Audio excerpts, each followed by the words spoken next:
লক্ষ্মীর ভান্ডার প্রকল্পে হঠাৎ বদলে গেল নিয়ম। এই 4 ক্যাটাগরির মহিলাদের আর টাকা দেওয়া হবে না। এদের জন্য পুরোপুরিভাবে নিষিদ্ধ লক্ষ্মীর ভান্ডার প্রকল্প। তাহলে কোন কোন মহিলারা আর টাকা পাবেন না? দেখুন, পশ্চিমবঙ্গের সবথেকে জনপ্রিয় প্রকল্প লক্ষ্মীর ভান্ডার। এই প্রকল্পটি পশ্চিমবাংলার গর্ব। মমতা বন্দ্যোপাধ্যায়ের উদ্যোগে প্রচলিত এই প্রকল্পটি বিদেশের মাটিতেও ব্যাপক সম্মান অর্জন করেছে। এই প্রকল্পের আওতায় বাংলার মা বোনেদের প্রত্যেক মাসে একটি ভালো অঙ্কের হাত খরচ দেওয়া হয়। সাধারণ মহিলাদের দেওয়া হয় 500 টাকা করে এবং সংরক্ষিত শ্রেণীর মহিলাদের দেওয়া হয় 1000 টাকা করে। নিঃসন্দেহে মহিলাদের স্বনির্ভর করে তুলতে এই প্রকল্পটির ভূমিকা অনস্বীকার্য। তবে হঠাৎই এই প্রকল্পটিতে বড়সড় পরিবর্তন নিয়ে এলো রাজ্য সরকার। এতদিন রাজ্যের সমস্ত মহিলাদের এই প্রকল্পের সুবিধা দেওয়া হতো। রাজ্যের প্রত্যেকটি মহিলা এই প্রকল্পের মাধ্যমে টাকা পেত। কিন্তু এবার থেকে 4 ক্যাটাগরির মহিলাদের জন্য লক্ষ্মীর ভান্ডার প্রকল্প বন্ধ করে দেওয়া হলো।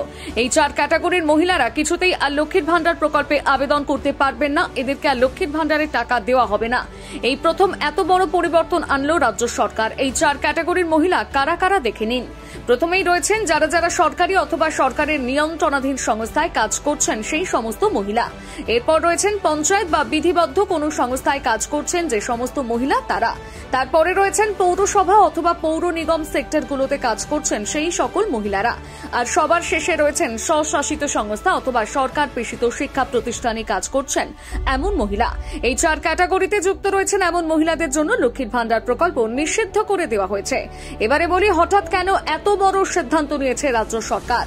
সম্প্রতি পশ্চিমবঙ্গ সরকারের একটি বিজ্ঞপ্তিতে জারি করা হয়েছে যে সকল মহিলারা ইনকাম ট্যাক্স রিটার্ন করে থাকেন তাদেরকে এবার থেকে এই প্রকল্পের আওতায় রাখা হবে না।